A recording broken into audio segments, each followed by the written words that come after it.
Smith, a Pasadena resident, went shopping.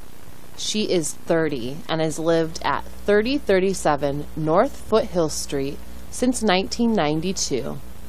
Sarah has been married to John for 7 years. They have 2 children. Bob is 5 years old and Nancy is 3. Sarah owns a 1995 4-door blue Toyota. At 9 a.m., Sarah got into her car and drove to Bargett, a department store a mile away. Bargett was having a holiday sale. Sarah bought a 4-slice toaster for $29.95 plus tax. The regular price was $39.95. She paid by check. On her way home, Sarah stopped at Milk Plus to buy a gallon of non-fat milk. The milk was $3.50. Sarah got 50 cents back in change. Sarah arrived home at 10 a.m. John and the kids were still sleeping. She woke them up and then made a hot and nutritious breakfast for everyone. A 79-year-old man was slightly injured on Saturday while waiting in his brand new convertible in a drive-through lane at Burger Prince restaurant. Herman Sherman of Northville suffered a mild burn about 9 p.m. when a young female employee accidentally spilled a cup of coffee into his lap. Sherman said the coffee was hot but not scalding. He refused medical aid, saying the only problem was the stain on his slacks, but it would wash out. He was given a fresh refill. Before Sherman drove off, the restaurant manager, John Johnson, gave him 2 free gift certificates, one for an extra-large coffee and one for the restaurant's newest sandwich, the McWrap. The employee, who was a new hire, was let go later that evening. She was quite upset. She said she would probably sue Burger Prince for letting her go. She said it was the man's fault for ordering something that she might be able to spill. 6 consecutive days of spring rain had created a raging river running by Nancy Brown's farm. As she tried to herd her cows to higher ground, she slipped and hit her head on a fallen tree trunk. The fall knocked her out for a moment or two. When she came to, Lizzie, one of her oldest and favorite cows, was licking her face. The water was rising. Nancy got up and began walking slowly with Lizzie. The water was now waist high. Nancy's pace got slower and slower. Finally, all she could do was to throw her arm around Lizzie's neck and try to hang on. About 10 minutes later, Lizzie managed to successfully pull herself and Nancy out of the raging water and onto a bit of high land, a small island now in the middle of acres of white water. Even though it was about noon, the sky was so dark and the rain and lightning so bad that it took rescuers another 2 hours to discover Nancy. A helicopter lowered a paramedic who attached Nancy to a life support hoist. They raised her into the helicopter and took her to the school gym where the Red Cross had set up an emergency shelter. When the flood subsided 2 days later, Nancy immediately went back to the island. Lizzie was gone. She was one of 19 cows that Nancy lost. "I owe my life to her," said Nancy sobbingly. A 15-year-old boy was injured in a car accident when the minivan he was traveling in was hit by a pickup truck at an intersection. The boy was taken to a nearby hospital. The paramedics said that it appeared that the boy had nothing more serious than a broken left leg, but that internal injuries were always a possibility. The boy was conscious and alert. His mother, who was driving, was uninjured. She said that the truck appeared out of nowhere, and she thought she was going to die. She turned the steering wheel sharply to the left, and the truck hit her minivan on the passenger side. The driver of the truck was a 50-year-old man who was unemployed and apparently had been drinking. Police found 18 empty beer cans inside the truck. The man denied drinking, but he failed the police test for sobriety. When asked to touch his nose with his arms outstretched and eyes closed, he was unable to touch any part of his head. The handcuffed man asked the police if they knew where Mabel was, as he was put into the back seat of the police vehicle. The police asked him if Mabel was his wife. He said, "She's my dog, my dog. Where's my baby?" A dog with a collar but no identification was found minutes later, half a block away. The man was taken to the city jail and booked on suspicion of driving while intoxicated and on causing an accident. Jerry Baldwin was 30 years old. He was the manager of a pizza restaurant. He lived in an apartment about 1 mile north of the restaurant. He walked to and from work. When it was raining, he took the bus. Jerry loved gangster movies. When a new one came out, he would go to the theater and watch the new movie 3 or 4 times. Then, when it went to video, Jerry would buy the video at Barney's video store. Jerry had a home collection of over 1,000 gangster videos. Old ones, new ones, color, black and white, English, Spanish, Japanese, he loved them all. He could tell you the name of the movie, the director, the stars, and the plot. Did you say you liked Pulp Fiction? Well, Jerry would rattle off all the details of that movie, and then he would invite you to his place to watch it sometime. He was a nice guy.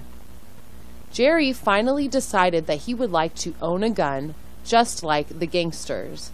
So he saved his money for a couple of years.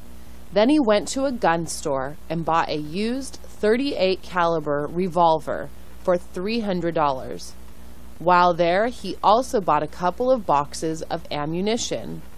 The following Saturday morning, when he went to the gun club to practice with his new revolver, he was in the club for only 10 minutes when he accidentally dropped his pistol.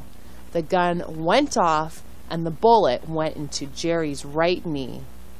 Jerry now walks with a limp and a cane, just like some gangsters. A 24-year-old Los Angeles man was taken to a hospital and then to county jail after leading police on a 1-hour freeway chase in a stolen SUV. The chase ended in downtown Los Angeles in front of the Spring Hotel. Most of the chase was uneventful, except for an empty bottle of whiskey that the driver threw at one police vehicle. When the driver got into downtown, things started to happen. He ran over a fire hydrant. The water spewed out of the hydrant, causing a geyser that ruined all of the books in several carts that a vendor had put outside to attract customers into his bookstore. The driver hurriedly turned west on Grand Avenue and managed to bang into 3 parked cars on one side of that street and 2 cars on the other side. The driver also tried to run over a police officer who was standing in the crosswalk ordering him to halt. Turning north, the driver caused a bus to slam on its brakes to avoid a collision. The bus was empty and the bus driver was uninjured. However, 2 police cars that were pursuing the SUV from different directions were not so lucky. One of them ran into the front of the bus and the other into the back. Because the drivers had braked early enough, the damage to their cars was minor. Both officers resumed the chase. They only went 2 blocks north to find that the SUV had come to a full stop because it had plowed into a newspaper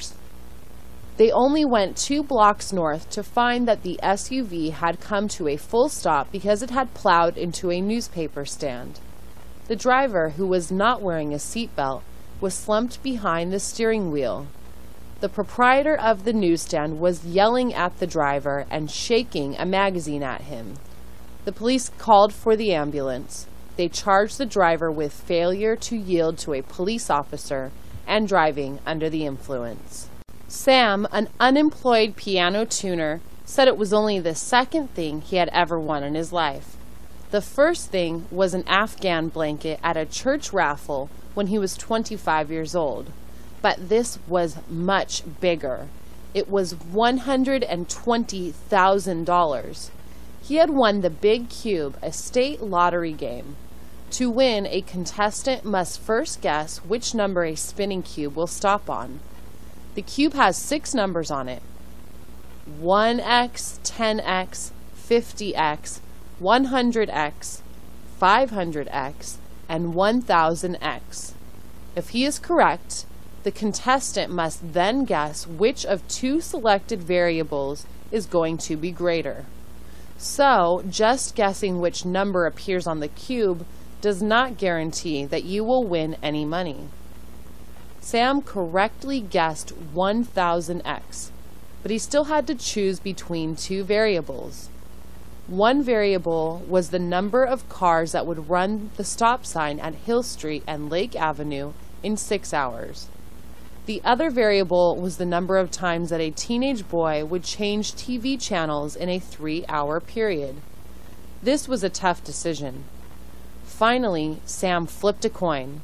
It came up heads, so Sam picked the teenager. He picked right. The stop sign was run only 76 times, but the teen clicked 120 times. 60-year-old Sam jumped for joy, for he had just won 1,000 times 120, or $120,000. Sam dreamily left the lottery studio, talking excitedly on his cell phone while crossing the street. He got hit by a little sports car. Sam is slowly getting better. He was in the hospital for a month.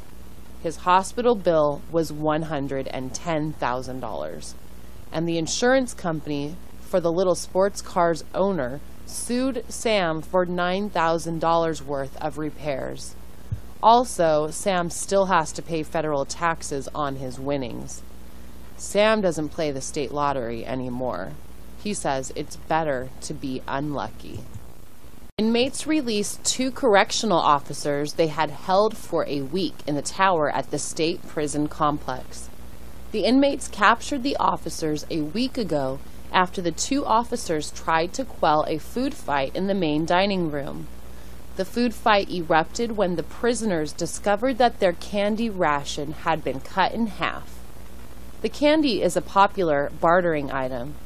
Inmates trade it for cigarettes, cigars, magazines, stationery, legal dictionaries, and other items. Prison officials said it was necessary to cut back on this luxury item in order to provide basic items like soap and razors and toilet paper. The prisoners went berserk over the reduction. They threw food, plates, and silverware at the doors, windows, and guards. Then they grabbed 2 guards and hauled them up to the tower. Once they had the tower door secured, they sent messages to prison officials demanding big bags of candy in exchange for sparing the guards' lives. The warden complied with their demands. After a week of negotiations, the prisoners approved a deal which restored their candy ration, but in return the administration said they would have to reduce daily soap allotments by 75%. 2 mayors made a bet on the outcome of the Vegetable Bowl, the annual football game between their high school teams. If Arvada's team lost, the mayor of Arvada would send the mayor of Boulder 10 pounds of sliced potatoes ready for frying. If Boulder's team lost, the mayor would send 10 pounds of sliced tomatoes ready for sandwiches or salads. Unfortunately, before the game started, the mayor of Boulder overheard the Arvada mayor tell someone, "They grow the worst tomatoes. If they lose and send us their tomatoes, I'm going to give them all to my pig." The mayor of Boulder was upset to hear this because he thought Boulder's tomatoes were the best in the state, so he gave the matter some thought. The following week, the big game was played. Boulder lost its star quarterback in the first half when he tripped over a cheerleader and sprained his big toe. The quarterback glumly watched the rest of the game from the bench. His team ended up losing 38-12. The 2 mayors shook hands after the game, and the Arvada mayor said, "I'm really looking forward to those tomatoes." As the Boulder team left the stadium, some unhappy fans threw ripe tomatoes at them. A week later, the mayor of Arvada received a package of beautifully sliced tomatoes. He took them straight to his pig, which gobbled them right up. That night, the mayor of Boulder asked his wife if Arvada's mayor had called. "No," she said. "Why?" "Because I mixed a pint of hot sauce into the tomatoes and I wanted to know how his pig's doing." Goats are being hired to do the work of men in a neighborhood just outside of San Diego. The fires that occurred in Hillsborough 4 years ago destroyed 30 homes, most of which have been rebuilt. While contractors were rebuilding the homes, nature was regrowing the grasses, bushes, and shrubs. The area is now so overgrown in brush that it again poses a major fire hazard. The city council asked for bids to remove the brush. The lowest bid they received was $50,000. And that was if the city provided breakfast and lunch for the work crews for the 6 weeks it would take to clear the overgrown area. The city countered offering unlimited coffee, black only, and a donut a day for each crew member. When that offer was rejected, the city asked for help on its website. A sheep herder in Montana and a goat herder in San Bernardino read about the city's plight while surfing the web on their laptops. They both offered to do the job for $25,000. The council chose the goat herder because he lived closer. When told that the city dump was overflowing, the goat herder said, "No problem. My goats will eat everything in your dump, except for the automobile engines, of course." So, for another $5,000, the city killed 2 birds with 1 stone. If all goes well, they will invite the goat herder and his family back every 3 years. The goat herder said he will probably visit San Diego while his goats are in the dump. "I want to take one of those hang glider rides. I just hope we don't crash. My goats would miss me a lot," he said. The owner of a missing cat is asking for help. "My baby has been missing for over a month now, and I want him back so badly," said Mrs. Brown, a 56-year-old woman. Mrs. Brown lives by herself in a trailer park near Clovis. She said that Clyde, her 7-year-old cat, didn't come home for dinner more than a month ago. The next morning, he didn't appear for breakfast either. After Clyde missed an extra special lunch, she called the police. When the policemen asked her to describe Clyde, she told him that Clyde had beautiful green eyes, had all his teeth but was missing half of his left ear, and was 7 years old and completely white. She then told the officer that Clyde was about a foot high. A bell went off. "Is Clyde your child or your pet?" the officer suspiciously asked. "Well, he's my cat, of course," Mrs. Brown replied. "Lady, you're supposed to report missing persons, not missing cats," said the irritated policeman. "Well, who can I report this to?" she asked. "You can't. You have to ask around your neighborhood or put up flyers," replied the officer.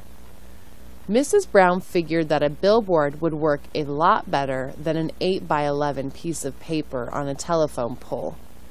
There was an empty billboard at the end of her street just off the interstate highway. The billboard had a phone number on it. She called that number and they told her they could blow up a picture of Clyde from Mrs. Brown's family album and put it on the billboard for all to see. "But how can people see it when they whiz by on the interstate?" she asked. "Oh, don't worry, ma'am. They only whiz by between 2 a.m. and 5:30 a.m. The rest of the day, the interstate is so full of commuters that no one moves." They told her it would cost only $3,000 a month. So she took most of the money out of her savings account and rented the billboard for a month. The month has passed, but Clyde has not appeared. Because she has almost no money in savings, Mrs. Brown called the local newspaper to see if anyone could help her rent the billboard for just 1 more month. She is waiting, but so far, no one has stepped forward. A man accused of failing to return more than 700 children's books to 5 different libraries in the county was released from jail yesterday, after a book publisher agreed to post his bond of $1,000. The publisher said, "There's a story here. This is a man who loves books. He just can't let go of them. He hasn't stolen a single book. So what's the crime? We think that Mr. Baruch has a story to tell. We plan to publish his story." When asked why he didn't return the books, Mr. Baruch said, "Well, how could I? They became family to me. I was afraid to return them because I knew that kids or dogs would get hold of these books and chew them up, throw them around, rip the pages, spill soda on them, get jam and jelly on them, and drown them in the toilet." He continued, "Books are people too. They talk to you, they take care of you, and they enrich you with wisdom and humor and love. A book is my guest in my home. How could I kick it out? I repaired torn pages. I dusted them with a soft, clean cloth. I turned their pages so they could breathe and get some fresh air. Every week I reorganized them on their shelves so they could meet new friends. My books were happy books. You could tell just by looking at them. Now they're all back in the library, on the lower shelves, on the floors, at the mercy of all those runny-nosed kids. I can hear them calling me. I need to rescue them. Excuse me, I have to go now." The 36-year-old bachelor ate his usual lunch at home. He had an apple, a ham sandwich with a sliced dill pickle, a bowl of chicken noodle soup with a couple of soda crackers, and a small candy bar, all washed down with an 8-ounce glass of milk. After he finished breakfast, Ed put everything in the sink, poured a little dishwashing soap onto a Teflon pad, and scrubbed the soup bowl, the sandwich plate, and the milk glass. Then he switched on the garbage disposal to grind up the few bits of food that he had scraped off his plate. He left the kitchen to go brush his teeth, but he felt something wet on his bare foot. Sure enough, he looked down and saw some water on the kitchen carpet. "What is this?" he said aloud. Opening the cabinet door under the sink, he saw no dripping water. He went to the closet and got a flashlight. When he shined the light into the cabinet under the sink, he saw drops of water on the sides of the dark blue steel cylinder. It looked like he had a leaky garbage disposal. To test his theory, he turned on the switch, and a stream of water flowed out of a seam onto the cabinet floor and then onto the kitchen carpet. Ed had a problem, but he didn't have time to fix it now. He had to run some errands. He put some tape over the switch so he couldn't accidentally turn the disposal on again. Ed came home from his errands and put the groceries into the cupboard and the refrigerator. He grabbed a flathead screwdriver and a pair of pliers from his toolbox. In the kitchen, he got down on his hands and knees and turned on the flashlight. After a couple of minutes of looking, he decided what to do. He had never opened up a disposal before, but there is a first time for everything. The cylindrical disposal was about 7 inches in diameter and had a horizontal seam dividing the top half from the bottom half. The halves were held together by 3 screws. Ed jiggled the bottom half of the disposal. It was loose because 2 of the 3 screws were corroded. Only 1 screw was still doing its duty. Ed unscrewed it. The bottom half of the disposal was now lying on the cabinet floor. Ed thought for sure that it would be full of months-old food, but there was no food, only a hardened, torn, useless gasket. The next day, Ed went to the hardware store to buy some screws and a new gasket. The employee told him that they did not carry those gaskets and suggested that he write to the manufacturer. Ed returned home.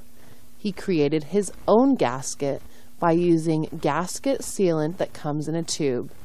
He applied the sealant, screwed the two halves back together, and crossed his fingers. The next day he turned on the water and switched on the disposal. When he saw the water pouring out of the seam, Ed knew one thing. It was time to buy a new disposal. The good thing was that new disposals start at $79. The bad thing was that it would have to be installed by a plumber. Plumber rates start at about $80 an hour. Ed decided that since the disposal used a lot of energy and the world needed to use less energy, from now on he would put his scraps into the kitchen garbage bag. He reminded himself to tell everyone at work tomorrow about how he was now helping to solve the world's energy problems. An elderly woman told the police that as she entered a restroom, she was jostled by a woman behind her. A few minutes later, as she was about to pay for a mustache remover at a nearby store, she discovered that her wallet was missing from her purse. Apparently, the woman who had bumped into her had cleverly stolen her wallet. This type of theft is called pickpocketing. Perhaps an even more personal kind of theft is known as housebreaking or burglary. After such an intrusion, the victims often report a feeling of violation. They seldom regain the comfort and security level they used to have in their home. They constantly feel like they are being watched. They feel that if they go out, the burglars will again come in. They feel uncomfortable when they are home, and they feel uncomfortable when they aren't home. Burglars get lucky or make their own luck. Sometimes homeowners forget to lock all their windows or doors. Sometimes burglars will break a window, cut through a screen door, or force open a side door. Thieves have no shame. They will steal from anyone that they think is vulnerable. Of course, that means the elderly are their frequent victims. Some thieves are very clever. Some are very lucky. All of them make an honest person's life more difficult. It's too bad that all of them can't be caught and converted into honest people. Imagine that, a world with no larceny, a world where you can park your bicycle unsecured on the sidewalk or leave your purse unattended in your shopping cart. Is this only a dream? Some say that if you can dream about it, it can happen. Easter Sunday was a cloudy but festive day in Memorial Park for about 100 kids from local orphanages. An Easter egg hunt started at 10 a.m. when a fire engine blasted its horn. Boys and girls ranging in age from 2 to 6 dashed throughout the park, yelling and screaming, walking and running, and quite often falling down. One little girl, Amanda, found her first egg less than a minute after the horn blew. Instead of putting it into her basket and continuing to search for more, she sat down. Then she spent the next 10 minutes examining it, unwrapping it, and eating it piece by piece. When she finished, she put the wrapper into her basket, wiped her hands on her white dress, and went to hunt for another egg. Meanwhile, Jeff, one of the older boys, filled his basket to overflowing. He asked one of the firemen to hold it for him, and then took off running for more candy eggs. As soon as he found some, he put them into the basket of the child closest to him. 2 little toddlers both saw a candy egg at the same time, and they both bent over to pick it up. They banged heads, and both of them sat down, bawling. A couple of volunteer nurses picked them up and told them that everything was going to be all right. By 11 a.m., the search was over. Most of the kids were studying their candy, exchanging it with others, or eating it. But then the fire engine horn blasted again, causing 3-year-old Jenny to cry.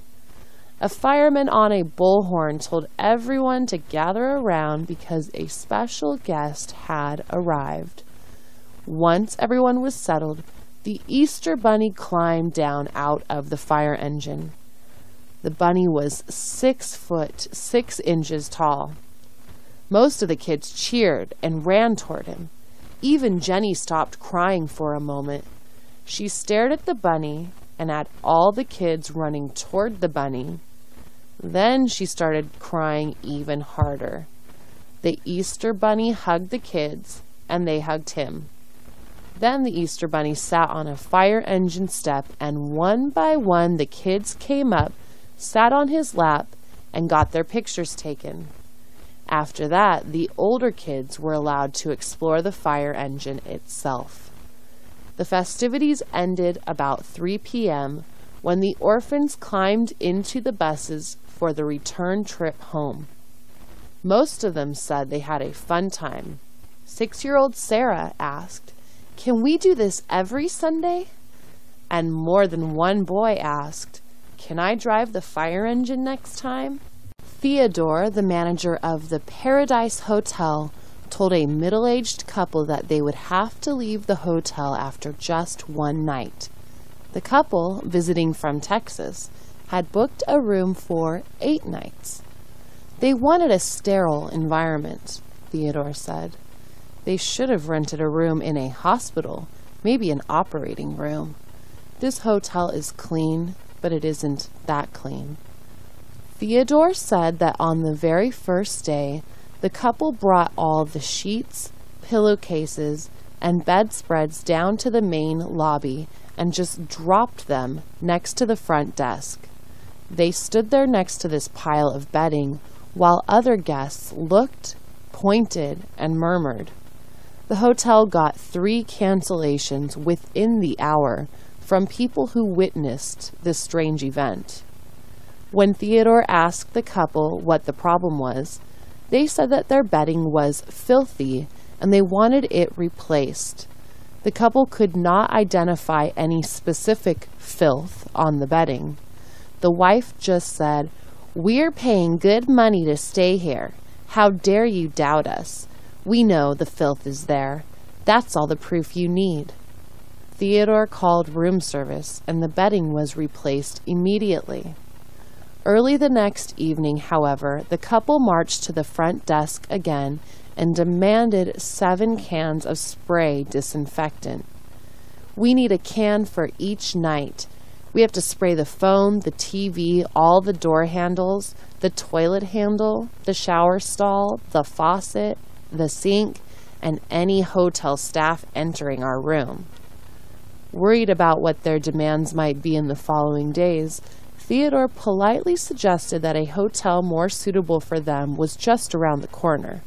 He then called ahead to reserve a very clean room and gave them free transportation in the hotel limousine. They seemed surprised that I suggested a different hotel, but they liked the idea that I didn't charge them for the second day, and they really liked the limousine service, said Theodore. The well-dressed, gray-haired woman was crying her eyes out.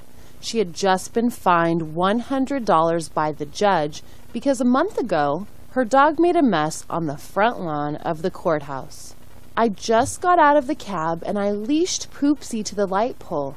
After I paid the fare and gave the driver a $1 tip, I turned around and saw that Poopsie had made a mess. I didn't have any plastic bags, so I said, 'Well, Poopsie, let's go home. There's nothing I can do about this now.' We were just starting home when I heard this voice out of nowhere. 'Excuse me, ma'am, is that your dog?' I turned around. It was an officer of the law. Well, of course it was my dog. That dog just made an illegal deposit on the courthouse lawn. As its owner, it's your responsibility to dispose of that deposit. See the sign over there? I'm going to have to write you a citation." I asked him what sign he was talking about. He pointed all the way down to the end of the block. One little sign a block away. How could anyone see that? I couldn't see that sign with my best opera glasses. The officer said that I could fight the ticket. He said the judge was a nice old man who owned 4 dogs, so I said, "Okay, thank you, I'll fight the ticket." So when I went to court, I dressed Poopsie up in his prettiest ribbons and made extra sure he did his business first. We were both so excited. I just knew the judge and Poopsie would hit it off. But do you know what happened when we got inside? They had a different judge, a judge who was allergic to dogs, and he immediately started sniffling, coughing, sneezing, and looking around. And then he yelled at me to get the dog out of the courtroom. He fined me $100 on the way out without even giving me a chance to talk about Poopsie's chronic dyspepsia. It was terrible. I'm still upset. A local community college professor decided to fight back. The price of books for our students is just getting higher and higher, and combined with the rising cost of tuition, it's killing these kids, said Peter Jason, PhD. Remember, students are one of the poorest groups of people in America. Almost half of them have at least one part-time job. In fact, one of my students has 3 jobs. She is a part-time sales clerk at a clothing store 3 days a week, then works 3 evenings a week as a pizza cook, and on weekends she does manicures at a beauty salon, and she still manages to have a high GPA and go to school full-time. Textbook prices are traditionally high. Adding to that problem, many college instructors change textbooks year after year. They either upgrade to a new edition or switch to an entirely different textbook. This further hurts students because if an instructor no longer uses a particular textbook, that book has no resale value.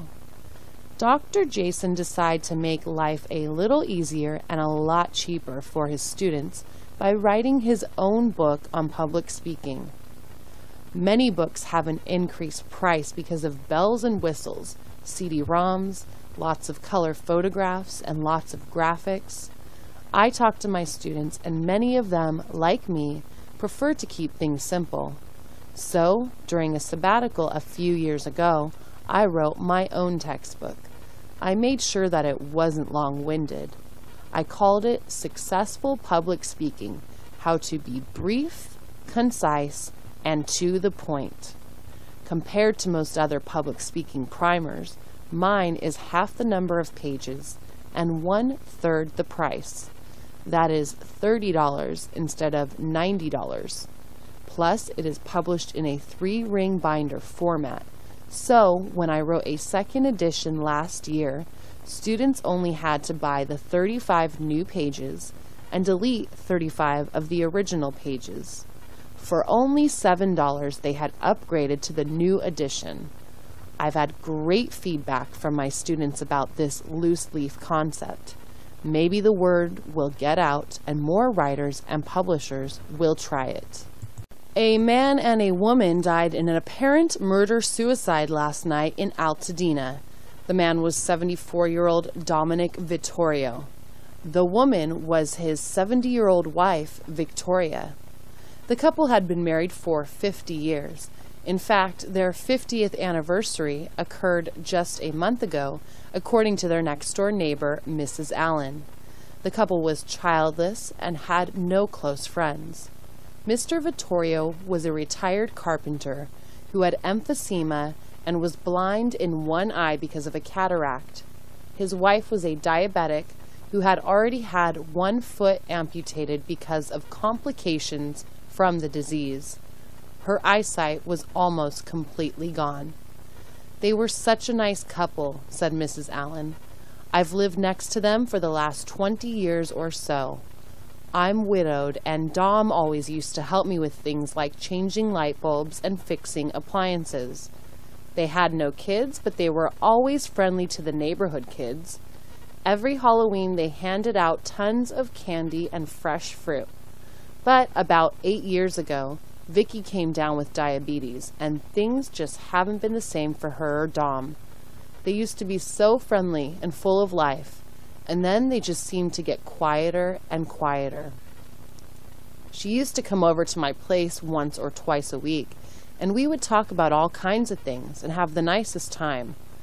But that happened less and less as she got sicker.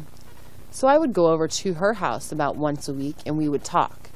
But the conversation steadily got shorter, and she seemed to lose interest in listening and in talking. She didn't say it, but you could tell she was in a lot of pain. Mrs. Allen said she hadn't even talked to either of the Vittorios in almost a year. They never came out. Even food was delivered to them by a local agency. She said she heard 2 gunshots last night. It scared me half to death. She immediately called the police. Such a sad ending for such a nice couple, she said. Together in sickness, but alone in the world. The city of Armada opened its arms to a new business on Huntington Drive at First Street. The store, called Turtle Dove, is a pet shop specializing in 2 kinds of animals. The owners are 2 brothers, Bill and Bob Pitkin. They moved here from the Northern California town of Santa Rosa, where they owned an ant farm store called Antimal House.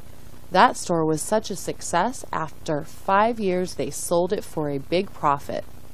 They took it easy for a couple of years, traveling throughout the states.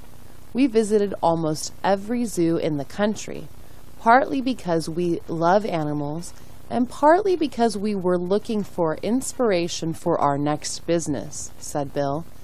They finally decided on turtles and doves. They're easy to feed and care for, and both animals live a long time, said Bob. The store will be open from 9 a.m. to 9 p.m., Wednesdays through Saturdays. We think those are hours that our customers will find very convenient. Plus, the 3 days off gives us a chance to go into the woods and find more critters. We never buy our animals. We always try to collect them from the wild. That way we can pass on huge savings to our customers. And, of course, by removing these animals from their natural habitat, we protect them from being devoured by their natural enemies. So, our customers are happy, our animals are happy, and we're happy. It's a win-win for all of us. The mayor of Sacramento, J.K. Choi, 35, was charged with hit-and-run driving last night by the town sheriff. A freshly killed calf was discovered lying in the middle of Arlington Drive at about 10 p.m. A witness, 20-year-old Emily Parker, said she saw the car hit the calf and keep going. She didn't see the driver, but she did recognize the hood ornament on the car, a pair of bullhorns. "Oh, yes," Emily said. "I know that's the mayor's car. It's the only car in town with bullhorns on the hood." Asked how she could see the bullhorns at night, she replied, "Oh, didn't you know? A couple of months ago the mayor had... Oh, didn't you know? A couple of months ago the mayor got his horns neonized, so they have this soft purple glow at night. They're really cool looking." The sheriff drove over to the mayor's house, which is about 5 miles from City Hall, and found the mayor washing his 1972 Cadillac. He asked why the mayor was washing his car so late at night. "Because that's when there's no hot sun that causes the car to dry so fast that you have sunstreaks. Don't you know anything, Sheriff?" The sheriff pointed out that one of the horns was broken at the tip. "When did that happen?" he asked.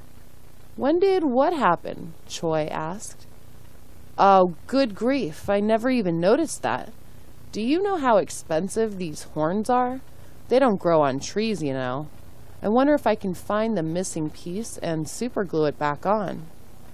The sheriff then showed the mayor the tip of a bullhorn. "Do you think this is the missing piece?" The mayor was astounded.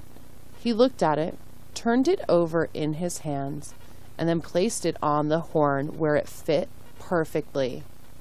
"That's fantastic, Sheriff. Thank you so much. Where did you find it? Where did I find it? It was next to Farmer Brown's calf that you killed back there about an hour ago. The mayor's mouth dropped open. Calf? What calf? What are you talking about? I had no idea. I thought I hit a speed bump. What was his calf doing out in the middle of the road in the middle of the night? We'll settle this in court. I'm an innocent man. By the way, get that calf over to Lester's butcher shop right now. We'll have us a big barbecue tomorrow at City Hall. And don't forget to invite Farmer Brown. I know he'll forgive me after he tastes Lester's world-famous ribeye. Residents of Southern California are trying to get used to skyrocketing prices for gasoline. The average price for 87-octane economy gas is $2.22, almost 30% higher today than it was 12 months ago. The lowest gas price in the Southland right now is $2.09 a gallon at the Seashell station in Arcadia. The station manager, Everett, said the reason his gas is cheaper than elsewhere is that he bought a lot of gas 2 years ago at reduced prices, so he is passing his savings on to his customers. The lines at the Seashell station often run 10 to 20 vehicles long. The police have been here several times because cars block traffic on Horse Trail Drive. Everett said, I tell people in line that the Barco station a block away is only $2.14, but they'd rather wait and save 5 cents. It's okay with me, of course. I don't mind making money. A young man pumping gas said he had waited in line for 20 minutes. When asked why he didn't go a block away where there were no lines, he said, every penny counts. When I bought this 99 bummer, gas was only $1 a gallon, which was pretty cheap. So even though I only get 8 miles per gallon, I wasn't paying that much to fill my tank. But today's prices are killing me. I drive to work and I drive to the grocery store. That's it. I used to drive around the neighborhood just to show off my wheels, but I can't do that anymore. People joke that no one in Los Angeles reads. Everyone watches TV, rents videos, or goes to the movies. The most popular reading material is comic books, movie magazines, and TV guides. City libraries have only 10% of the traffic that car washes have. But how do you explain this? An annual book festival in West Los Angeles is sold out year after year. People wait half an hour for a parking space to become available. This outdoor festival, sponsored by a newspaper, occurs every April for one weekend. This year's attendance was estimated at 70,000 on Saturday and 75,000 on Sunday. The festival featured 280 exhibitors. There were about 90 talks given by authors, with an audience question and answer period following each talk. Autograph seekers sought out more than 150 authors. A food court sold all kinds of popular and ethnic foods, from American hamburgers to Hawaiian shave ice drinks. Except for a $7 parking fee, the festival was free. Even so, some people avoided the food court prices by sneaking in their own sandwiches and drinks. People came from all over California. One couple drove down from San Francisco. This is our 6th year here now. We love it, said the husband. It's just fantastic to be in the great outdoors, to be among so many books and authors, and to get some very good deals, too. The idea for the festival occurred years ago, but nobody knew if it would succeed. Although book festivals were already popular in other U.S. cities, would Los Angeles residents embrace one? Angelenos are very unpredictable, said one of the festival founders. Home buyers nationwide are watching housing prices go up, up, and up. How high can they go, is the question on everyone's lips. As long as interest rates stay around 5%, there's no telling, remarked one realtor in Santa Monica, California. It's crazy, said Tim. who was looking for a house near the beach. In 1993, I bought my first place, a 2-bedroom condominium in Venice, for $70,000. My friends thought then that I was overpaying. 5 years later, I had to move. I sold it for $230,000, which was a nice profit. Last year, while visiting friends here, I saw in the local paper that the exact same condo was for sale for $510,000. It is a seller's market. Home buyers feel like they have to offer at least 10% more than the asking price. Donna, a new owner of a 1-bedroom condo in Venice Beach, said, "That's what I did.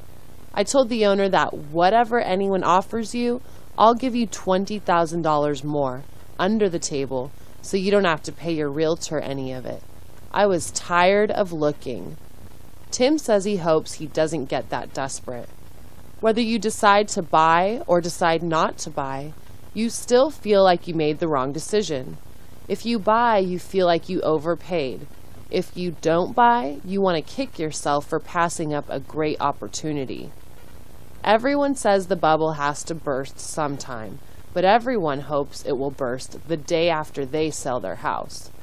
Even government officials have no idea what the future will bring. All we can say is that, inevitably, these things go in cycles, said the State Director of Housing. What goes up must come down. But as we all know, housing prices always stay up a little higher than they go down, so you can't lose over the long run. 20 years down the road, your house is always worth more than you paid for it. Samantha, like many renters, is tired of renting. One reason is that her annual rent goes up like clockwork. Every year, her landlord raises the rent 5%. Another reason is her neighbors. New neighbors always seem to be more inconsiderate than the ones who moved out, she said. My first neighbor was a door slammer. I always knew when he came home or left home. After he moved out, a saxophonist moved in. A saxophonist! He practiced 2 hours a day. On Saturday, his friends would come over and I'd get to listen to a whole band. I called the police, but they said saxophone playing is permitted in apartments for up to 4 hours a day because saxophone playing is job related. They told me I was lucky that the guy was only playing 2 hours a day. There are many unhappy renters, but there are also happy renters. I've been lucky my whole life, said Howard, a middle-aged man. My neighbors couldn't have been any better if I had picked them myself. One neighbor was a chef. He'd bring me the best leftovers in the world. Another neighbor was a pianist. She played the most delightful music. Another neighbor was a mechanic who did my tune-ups and changed the oil in my car. My latest neighbor is a birder. We go birding every weekend with our binoculars.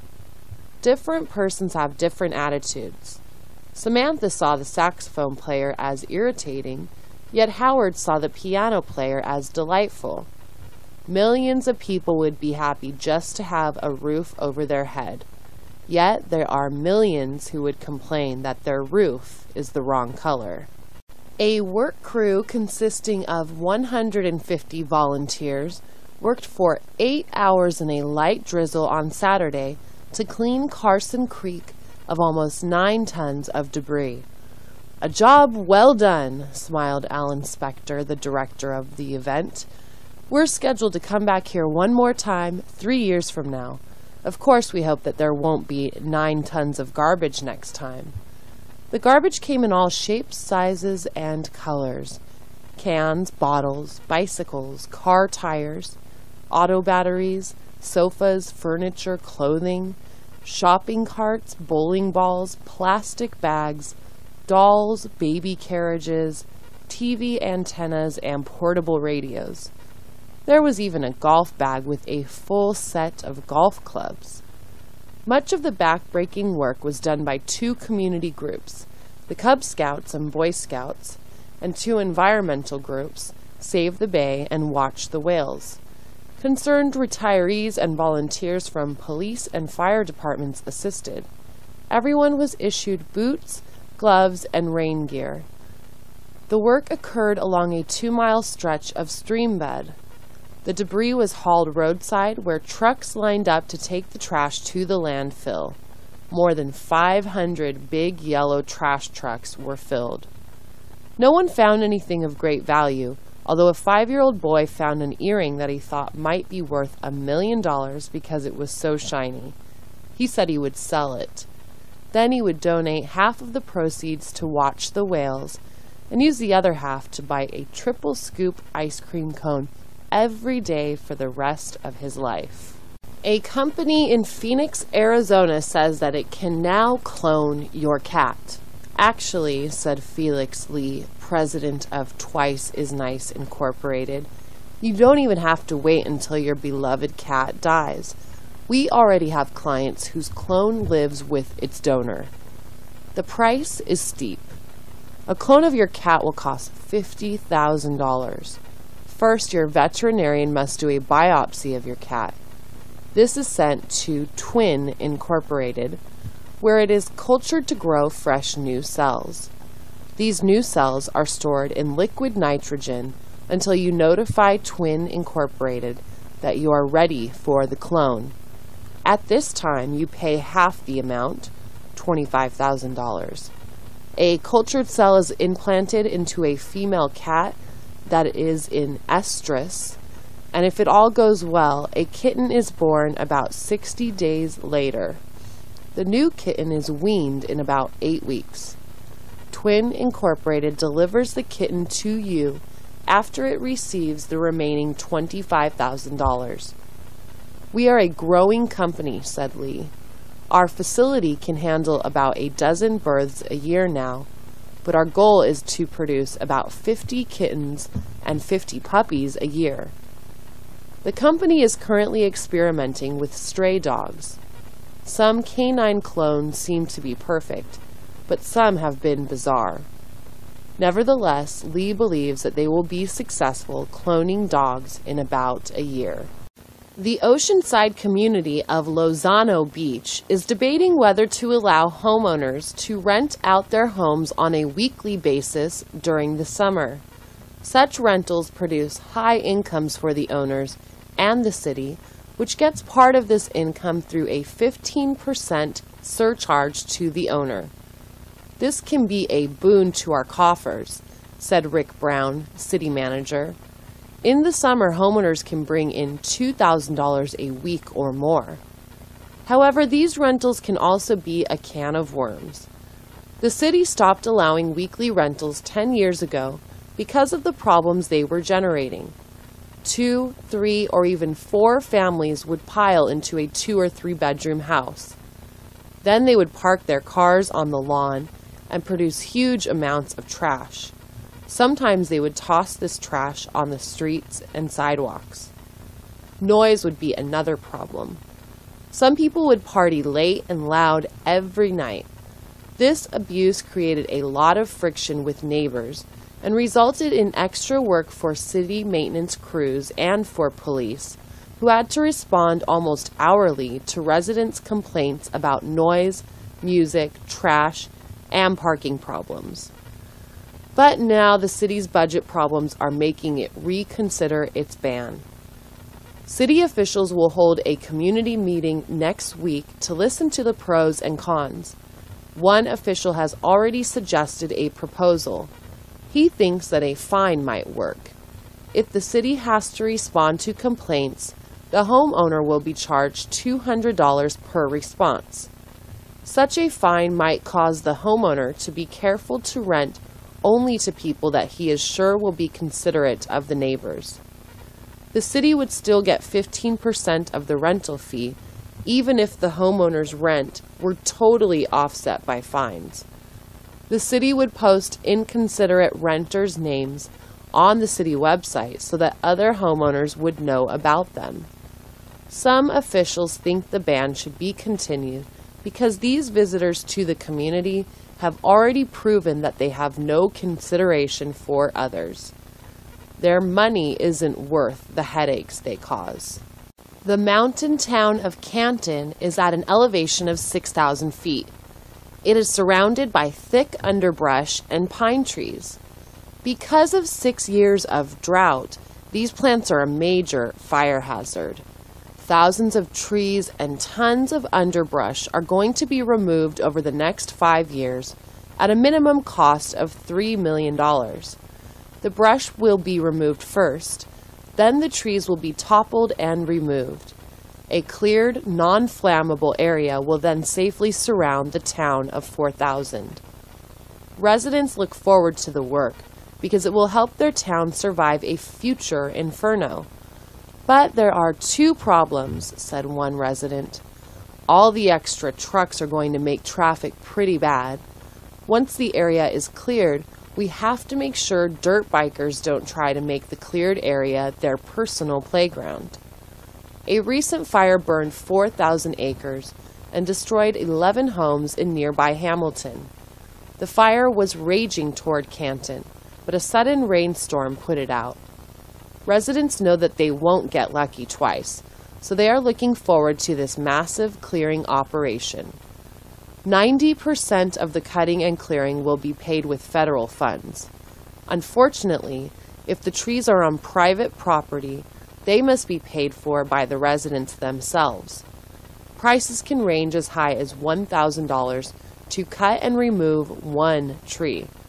Officials say that residents can apply for state and federal loans if necessary.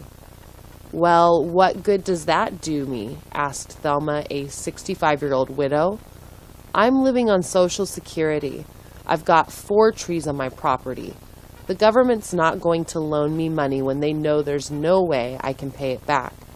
So what am I supposed to do? These planners, with all their big ideas, ought to think of the little people. A man convicted of writing bad checks to casinos has written a book that he predicts will become a national bestseller. Entitled A Casino is Born Every Minute, the 250-page book details James Duncan's successful and unsuccessful attempts to beat casinos. Duncan is serving a 5-year sentence for grand larceny in the Las Vegas City Jail. He wrote 18 bogus checks, ranging in value from $3,000 to $10,000 at 17 different casinos. My only mistake was cashing that last check at the same casino I had cashed the first check at, said Duncan. They were waiting for me. Duncan only has a few months left before he is released from the jail. During his incarceration, he used the library facilities and computers to write his book. He completed the book 2 months ago and is now shopping it around to various publishers. Books about gambling and casinos are very popular. People like to read about gangsters, beautiful women, flashy cars, posh hotels, and the exciting possibilities of winning it all and losing it all. Duncan says he was the first card counter in Las Vegas. He claims that he made almost $1 million at blackjack. Then other card sharks started copying his technique. They abused the system, said Duncan. They got greedy. If they'd been like me and just won some here and there, different places, and different nights, the casinos wouldn't have gotten suspicious so fast. When the casinos realized what was going on, they started using 2 or more decks at the blackjack tables to thwart the counters. They escorted out anyone they suspected of counting cards. The Sealess Lake Park reopens today after being closed for 6 months. The park was closed because mud and rock slides destroyed part of Cambridge Road, the only access into the park. We had to remove tons of boulders and rocks, said Hugh Foster of the Parks and Recreation Department. Then we had to rebuild a bridge and reconstruct almost a mile of highway. I'm really surprised we got it done so soon. The park is 3 miles north of Colfax on Highway 28. Cambridge Road is a 2-lane highway that winds upward through Pearl Canyon before it descends to Sealess Lake, which has about 20 miles of shoreline. The largest lake in the county, it is also famous for bass. In fact, the record largemouth bass catch in California occurred here in 1975. A 14-year-old boy caught a 19-pound bass. The lake has 2 ramps for boaters, a full-service restaurant, a snack bar, a small tackle store, and a boat rental facility. As with all county parks, no alcohol is sold or permitted. More than 100 picnic tables have protective roofs and big barbecue pits. There are public restrooms with free shower facilities, lots of trash cans, and hiking trails for nature lovers. The west side of the park includes a softball field, a soccer field, and 2 volleyball courts. Horseshoes and kite flying are 2 other popular activities. In the summer, a designated swimming area has a lifeguard on duty 7 days a week. The entry fee is $10 per vehicle and $10 per boat. Reservations are not accepted. The parking lot holds about 500 vehicles. If it is full, no additional vehicles are allowed to enter. Latecomers either leave or wait in line for someone to leave the parking lot. Some weekends there are 3 dozen vehicles waiting in line outside the gate. Because of many requests, park officials soon might start permitting campers to stay overnight on weekends. The park is open from dawn to 10 p.m. during the summer. We probably average 2,000 people here every day during the summer, said Foster. They come here to fish, swim, water ski, jet ski, picnic, commune with Mother Nature, you name it. People love this place. Summer is almost here, which means it is time to sign your kids up for swim classes again at the community pool. Classes begin on Monday, May 1st, and will continue throughout the summer. 15 swim classes are being offered. Each class lasts 10 hours. A new class starts each week of the summer. Each class costs $20. The pool is big enough for 6 students per class. Classes will increase in difficulty each week. The first week is for children up to 6 years old. The last week is for advanced swimmers who want to improve their race and endurance skills. Students can sign up for as many classes as they like, but they must pass the skills level test. For example, students who sign up for level 4, stroke readiness, must show their certificate for completing level 3 or must demonstrate the front crawl and backstroke. Children cannot sign up for a level they are not ready for. Children who have never attended community pool classes must show up April 29th or 30th for a swim skills evaluation. Instructors will rate the students and assign them to a particular skill level. Swim classes are fun for all. Children learn new skills and make new friends. Parents get to meet other parents in the community. Swimming, like bicycling, is a healthy and valuable skill that, once learned, is never forgotten. It's a joy to teach young children, said Ginger, the lead instructor for swimming programs. More than half of them are terrified when we put them into the water the first time. 2 months later, they're begging their parents to go to the pool every day. All seniors 55 and older are invited to a special meeting next Tuesday in the Senior Center. The meeting will begin with cookies and lemonade. The speaker will be James Carter, the director of a nonprofit organization dedicated to making the golden years fun and interesting. We have too many seniors who act old because they think they're old, said Carter. Our goal is to help seniors realize that they're as young and active as they want to be. Getting older does not mean sitting around waiting to die. It means getting out and doing all the things you never had time to do while you were working and raising a family. Carter will identify the services and activities that are available to seniors locally and statewide.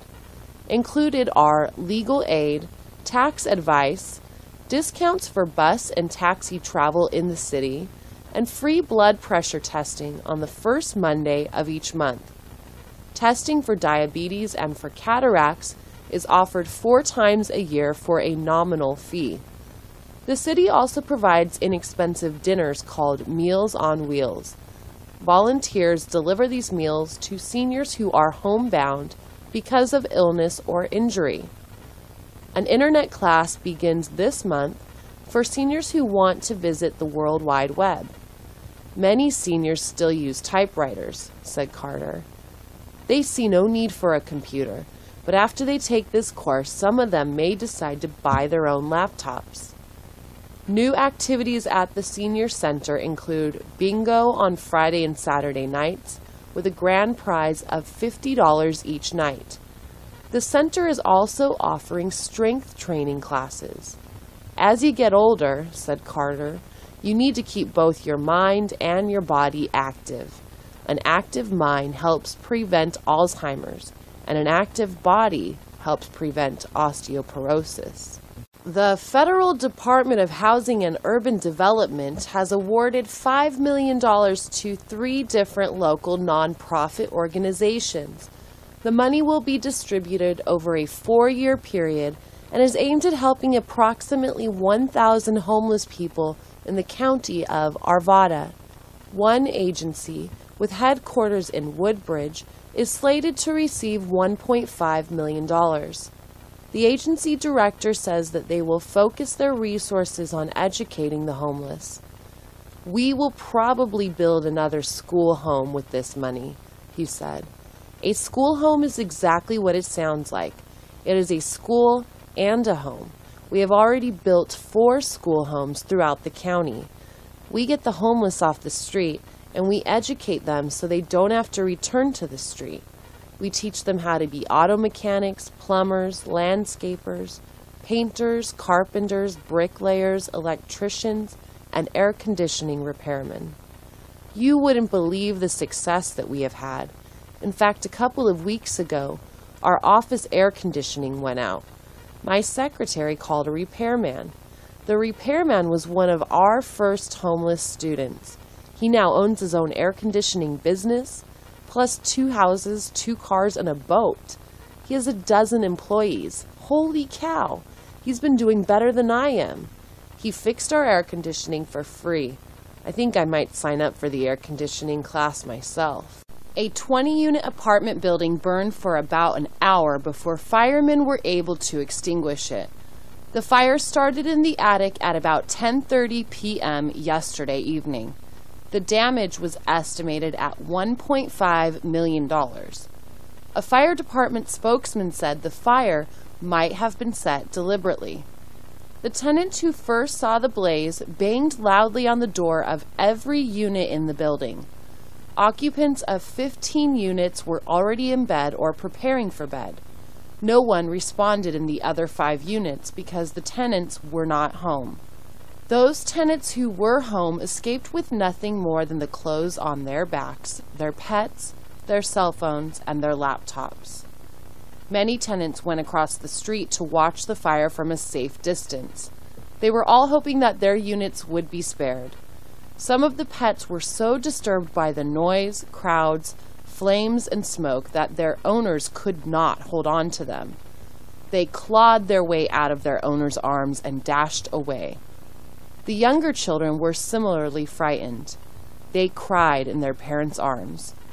2 fire engines arrived at 10:45 p.m., but the entire roof was ablaze by then. Smoke and flames were visible in most of the units on the top floor. At about 11:35 p.m., the flames were extinguished. Most of the roof had disappeared. The top floor of the 2-story building was about 80% gone.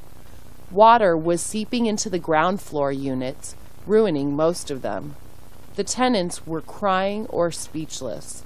They were happy to be alive, but now they had no home. Where were they going to live? Firemen discovered a charred gasoline can in the attic. This was the second suspicious apartment fire in a month. A middle-aged man with a long beard was arrested by the police for disorderly conduct and property damage. More charges might be added later, said a police officer. The man, identified as Bill Wild, checked into the Motel 5 last night, about an hour after sunset. Telling the clerk that he would be staying 4 nights, he paid cash in advance. He then asked her where a grocery store was. She said that the nearest grocery store was John John's, which was only 2 blocks away. The police said that Wild went to John John's and purchased 3 gallons of honey and 4 gallons of chocolate syrup.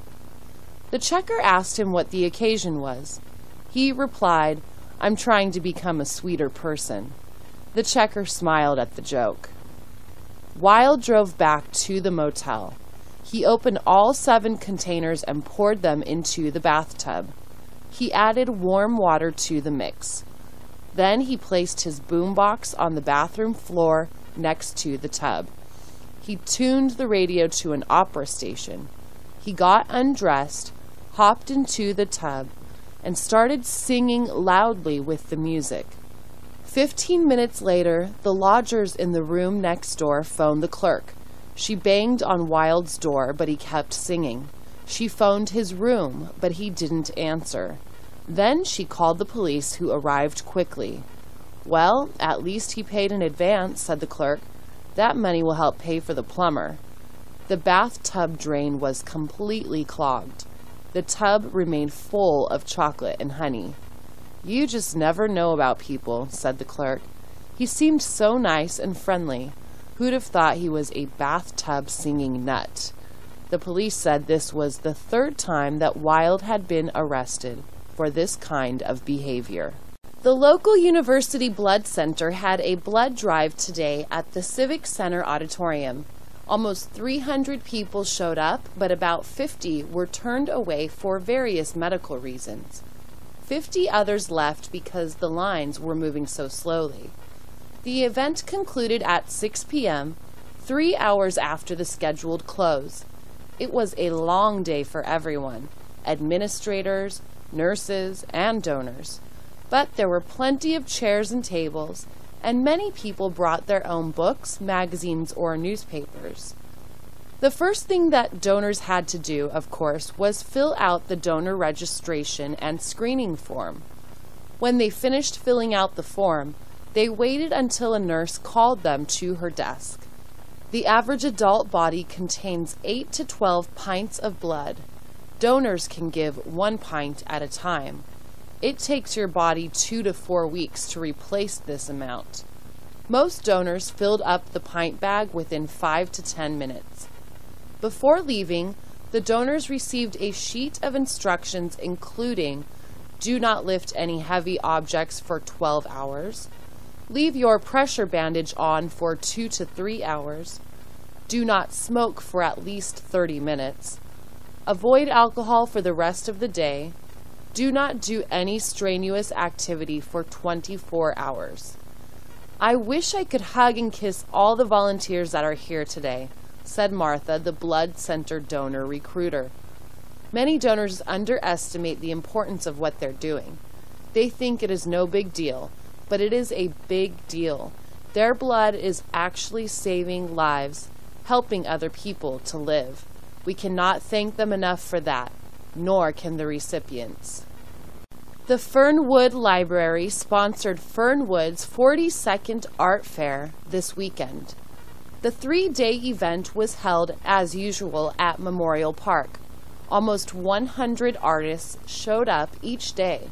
More than 1,000 locals and visitors strolled through the shady park daily as temperatures remained in the comfortable 70s all weekend. All kinds of art were on display and for sale. Prices range from a couple of dollars to a couple of $1,000. Oscar, a native of Peru, was selling his beautiful paintings of the mountain village of Ayacucho, where he lives most of the year. Every year I come to the United States to sell my paintings at about 5 different art shows. Then I return to my country. That is where I do all my paintings, in our beautiful mountains. Peter is a photographer. He travels throughout the Southwest U.S. One of his favorite areas is Northeast Arizona. That's where Spider Rock is, he said, pointing to a beautiful color photograph of a towering sandstone spire about 800 feet high. This rock, according to Navajo Indian lore, was the home of Spider Woman, a goddess revered by the tribe. A Navajo woman was selling her own rug weavings at the fair. She was busy creating a rug while visitors watched. When asked how long it took, she replied that her creations usually took months. She said that Navajo tradition was to always weave a slight flaw into an article so as not to offend Spider Woman, because only Spider Woman could create a perfect weave. The exhibit areas were located throughout the park. Artists' creations, including jewelry, ceramics, birdhouses, gourd art, furniture, pottery, handmade musical instruments, music CDs, and sculpture. Almost all the artists had their work displayed beneath shady canopies. This was another successful year for our art fair, said the head librarian. The artists sold enough of their work to encourage them to return next year, and the library raised almost $700 from sales of various items. We'll use this money to purchase a few more tables and chairs. Crime in the city of Clio hit a 30-year low last year. This is absolutely wonderful for our citizens, our businesses, and our visitors, said Police Chief Louis Gates. Clio has a population of 28,000, but it has at least 30 gangs. The gangs make most of their money from dealing drugs and offering protection. They also commit violent crimes, such as murder, battery, and rape. There were 1,486 thefts last year. Most of the thefts involved cars. Thieves also robbed the people at gunpoint or pickpocketed them.